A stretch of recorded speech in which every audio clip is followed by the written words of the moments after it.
Could you build a bridge from New York to London? It starts, as many great and terrible ideas do, with a question asked half seriously over coffee in a quiet office. What if we built a bridge?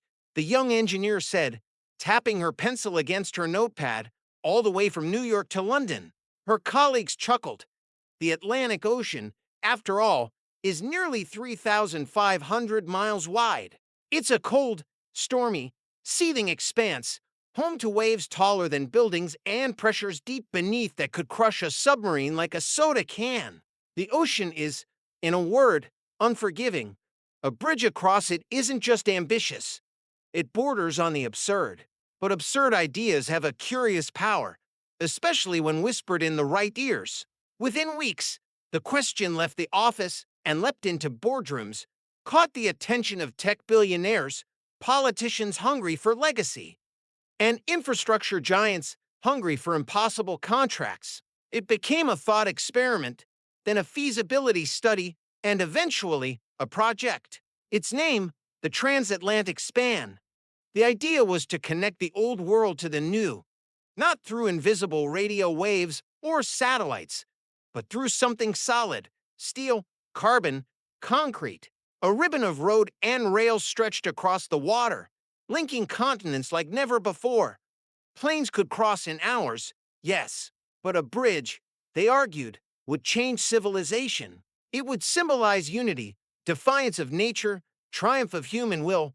It would be the next Great Wall, the new pyramids. There were, of course, issues. The first, the sheer size.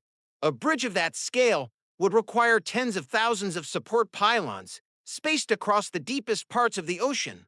Each would need to be taller than any building ever constructed, plunging into unpredictable seabeds. They'd have to survive decades of saltwater corrosion, iceberg collisions, earthquakes, hurricanes, and the strain of constant traffic.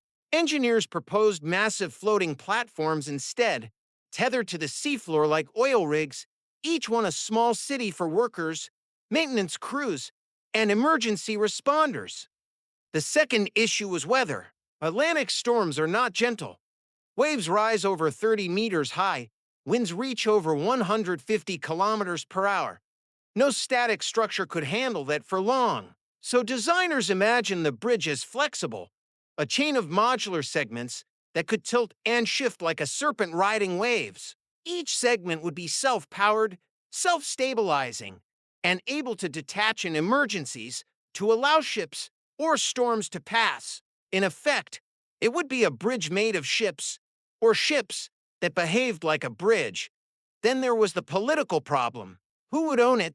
The Americans, the British, the Europeans? Would it be neutral territory, like an artificial country floating on the ocean? What laws would apply on mile 1,426, somewhere off the coast of Iceland?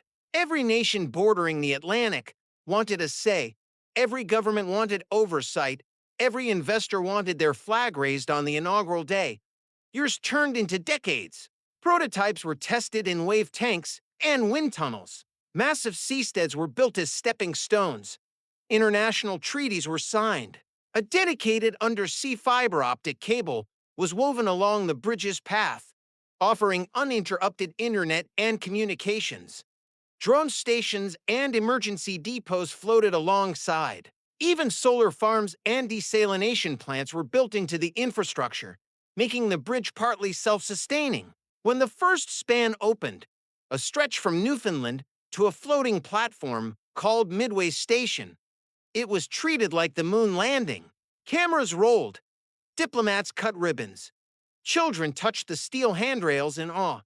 Then came the trucks, the trains, the walkers. It took 3 days to drive from New York to London, and each minute was a marvel. On one side, city skylines. On the other, the infinite Atlantic. Beneath, a planet still wild, still full of mystery. They said it would never last. Too expensive, too dangerous, too foolish. But the bridge stood, because beneath the weight of steel and policy and dreams, it was built on something even stronger: the relentless human need to connect.